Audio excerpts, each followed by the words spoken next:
વિશ્વમાં મોટામાં મોટું ભોજનાલય છે એવું કહેવામાં આવે છે બગદાણાની અંદર. તમે જોઈ શકો છો કેવડું મોટું છે એમ છે.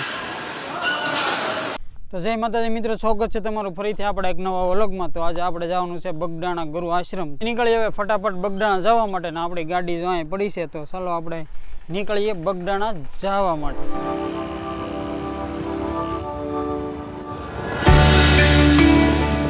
તો જય બાબા સીતારામ મિત્રો. તો આપણે ફાઇનલી આપણે બગદાણા પહોંચી ગયા છે. ને જો આ છે સામે બાપાનું મંદિર, ને આ બાજુ છે માર્કેટ નાની. ને અત્યારે વાગી ગયા છે એની વાત કરીને તો 3:40 થઈ ગઈ છે.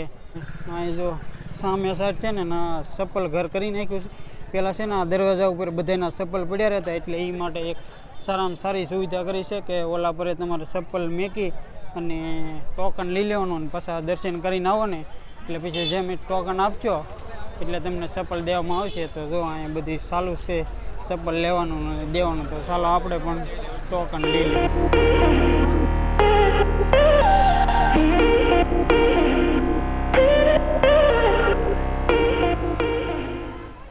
આપણે બજરંગદાસ બાપાના પહેલાં સૌથી પહેલાં દર્શન કરી આવી. તો આ છે બાપાનું ધ્યાન મંદિર. તો ચાલો આપણે બધા સાથે મળીને દર્શન કરી લઈએ. તો હવે આપણે જાશું સમાધિ મંદિરે, અને ના પણ આપણે દર્શન કરતા જઈએ. તો આ છે બાપાનું સમાધિ મંદિર, તમે દર્શન કરી શકો છો. પહેલાં બાપાના દર્શન કરી લઈએ અને તમને પણ દર્શન કરાવી દઉં.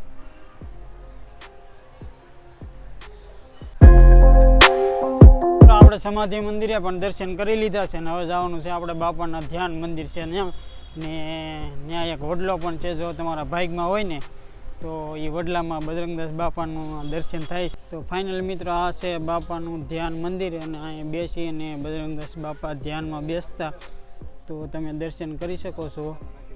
ને મેં આગળ તમને એક વડલાની વાત કરી હતી ને કે તમારા ભાગમાં હોય તો વડલાની અંદર પણ બજરંગદાસ બાપા દર્શન દે છે. તો આ છે એ વડલો. જો સામે ઓલા પર નિશાન કોઈ મારી દીધા છે, તો એની અંદર બજરંગદાસ બાપાનો ચહેરો દેખાય છે એવું કહેવામાં આવે છે.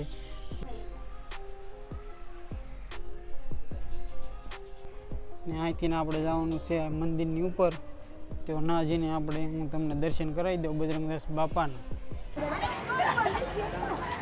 તો આપણે બાપાના મંદિર તરફ જઈ રહ્યા છીએ. તો આ તમને આગળ બતાવ્યું હતું ને, આ છે બાપાનું મંદિર, મેન મંદિર. કોમેન્ટમાં જય બજરંગદાસ બાપા લખવાનું ભૂલતા નહીં.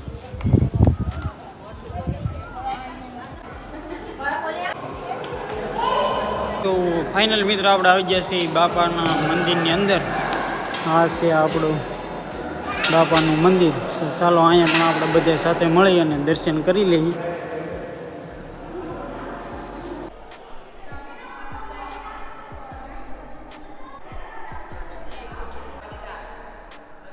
બાપાના દર્શન કરી અને ઉપર આવી ગયા છે. અહીંયા છે રામજી મંદિર. તો ત્યાં પણ આપણે દર્શન કરી લઈએ.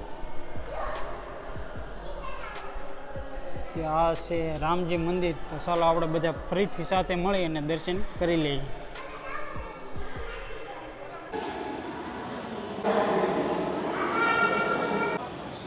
આ છે મંદિરની ઉપરનો વ્યૂ, તમે જોઈ શકો છો કેવું એકદમ શાંત વાતાવરણ છે. તમે આ નીચેનો ભાગ છે એ જોઈ શકો. અહીંથી કદમગીરી પણ દેખાય છે. જો અહીંથી સમય જોવો ને તો દેખાય અહીંયા આ પર છે કદમગીરી. તો ના પણ જાઉં તો કારક તમને વિડીયો વ્લોગમાં બતાવી. તો આ છે મંદિરની ઉપરનો નજારો કે તમે જોઈ શકો છો, આવું એકદમ શાંત વાતાવરણ. તો આપણે રસોડાની અંદર પણ જવાનું છે. તો આપણે બધાય મંદિરે દર્શન કરી લીધા છે, અને પાછા આપણે નીચે ઉતરીએ છીએ. ને હવે જવાનું છે આપણે રસોડાની અંદર. ને કેવડું મોટું રસોડું છે, અને રસોડાની અંદર શું શું નવા અપડેટ કર્યા છે એ પણ તમને હું આગળ વિડીયોમાં બતાવીશ. મિત્રો, આપણે આવી ગયા છીએ ભોજનશાળાની અંદર. જો તમે આ કેવડું મોટો વિશાળ છે કે ભોજનશાળા. ગુજરાતમાં મેં તો પહેલી વાર જોયું. વિશ્વમાં મોટામાં મોટું ભોજનાલય છે એવું કહેવામાં આવે છે બગદાણાની અંદર. તમે જોઈ શકો છો કેવડું મોટું છે એમ છે. ને આપણે અપડેટની વાત કરતા ને આપણા ડાઇનિંગ ટેબલ. તો અહીંયા બાપાનો પ્રસાદ લેવા માટે પણ ડાઇનિંગ ટેબલની પણ સુવિધા કરવામાં આવી છે. બગદાણામાં સૌ પ્રથમવાર અન્ન ક્ષેત્ર 1959માં શરૂ કરવામાં આવ્યું હતું. અત્યારના સમયમાં સૌથી મોટામાં મોટું અન્ન ક્ષેત્ર બગદાણામાં ગણાય છે. આ છે બાપાનું રસોડું. જો તમે ભાઈઓ બધા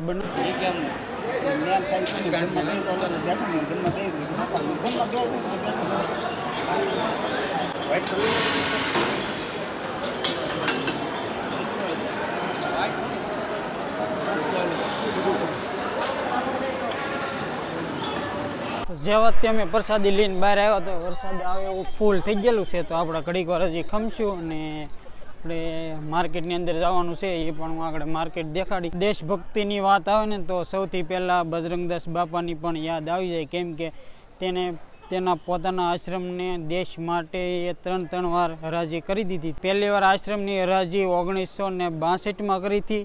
ત્યારે ચીન અને ભારત વચ્ચે યુદ્ધ થયું ત્યારે પોતાનો આશ્રમને હરાજી કરી દીધી હતી અને દેશની સેવા પણ કરી હતી.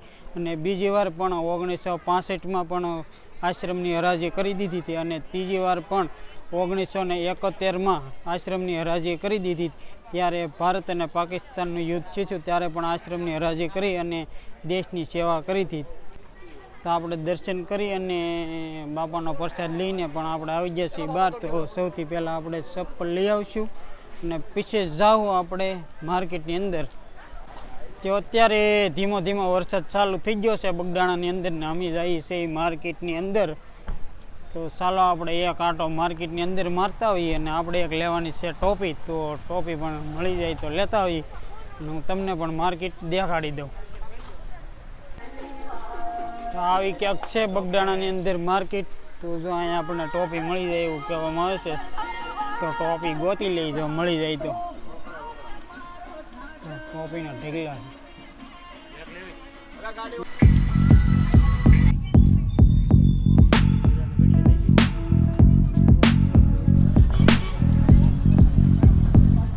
એટલે મિત્રો આપણે બગદાણા દર્શન કરી અને માર્કેટની અંદર આટો મારી આવ્યો છે. નીકળીએ આપણે ભગોડા બાજુ ડાયરેક્ટ ઘેરે. જો બહુ વરસાદ નહીં આવે તો ભગોડા જવું, નકર હવે ડાયરેક્ટ આપણે જઈશું ઘેરે. તો ચાલો બધાને જય બાપા સીતારામ. જો તમને વ્લોગ ગમ્યો હોય તો લાઈક, શેર અને સબસ્ક્રાઈબ કરવાનું ભૂલતા નહીં.